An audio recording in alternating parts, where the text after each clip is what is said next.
Ah, look at these beauties. I just, they're getting picked up tomorrow. They were horrible when they came in here, and I wasn't very into it, but boy, I got into it. They're teak. They're mid-century 1950s. They were in an awful condition. They were so weather beaten and crappy, and they were loose and broken in many different areas. And sanded them down, did all the clamping and gluing on them, and then we did teak oil, rubbed in teak oil, about 4 coats of teak oil, and then lightly sanded that and gave it 1 coat of shellac to lock it in, and Kipper Wax to finish it off, to teach it manners. It feels so nice and silky to the touch.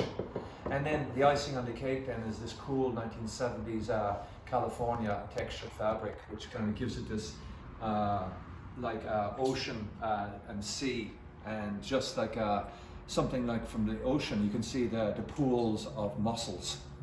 Very, very, very, very comfortable to sit on. Like, look at that, look at the side of that chair. Sweet, isn't it? Sweet. Teak.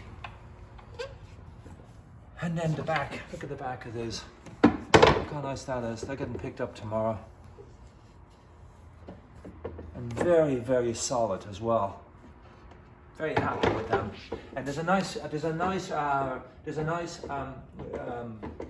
feel from underside the arms as well. And I love this heart shape that it has as well on the back. And again, just very wonderful to sit on. Okay, thank you very much. See you next time around.